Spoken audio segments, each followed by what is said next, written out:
విజయవాడలో బాగా ఫేమస్ అవుతున్న ఫేమస్ ఫుడ్ ప్లేస్ కి వెళ్దాం పదరా. అదేం ఫుడ్? అదేరా మస్కాబన్ చాలా ఫేమస్ అవుతున్నాయి కదా మన విజయవాడలో. ఓ చాయ్ మస్కాబన్ గురించి మాట్లాడుతున్నావా?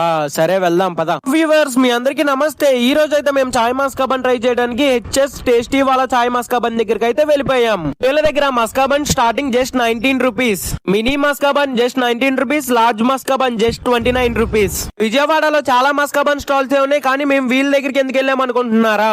ఎందుకంటే ఈ బిజినెస్ ఓనర్ వాళ్ళ వైఫ్ కి ఫుడ్ మీద ఉన్న ప్యాషన్ తో హస్బెండ్ కి మోటివేట్ చేసి ఫుడ్ బిజినెస్ అయితే స్టార్ట్ చేయించారు. నేనైతే వీళ్ళ దగ్గర చాక్లెట్ మస్కాబన్ ట్రై చేయడానికి అయితే వెళ్ళిపోయాను. అయితే బన్స్ ని కూడా ఎప్పటికప్పుడు ఫ్రెష్ గా మేక్ చేపిస్తారంట. నేనైతే ఒక చాక్లెట్ మస్కాబన్ అయితే ఆర్డర్ చెప్పేసా. నీట్ గా బన్ తీసుకొని దాన్ని సెంటర్ కి కోసి వీళ్ళ ఓన్ మస్కా అండ్ చాక్లెట్ వేసి ఫుల్లీ లోడ్ చేసి అయితే ఇచ్చేసారు. దీని టేస్ట్ విషయానికి వస్తే ఆ చాక్లెట్ ఫ్లేవర్ అండ్ వీళ్ళు మధ్య మధ్యలో వేసిన చాకో చిప్ ఫ్లేవర్ తో టేస్ట్ అయితే అదిరిపోయింది. దీని లొకేషన్ అంటారా, మన విజయవాడ సితారా కన్వెన్షన్ హాల్ ఆపోజిట్ లోనే ఉండిద్ది. వెళ్తూ వెళ్తూ మా ఛానల్ కి ఫాలో కొట్టి వెళ్ళి గురు.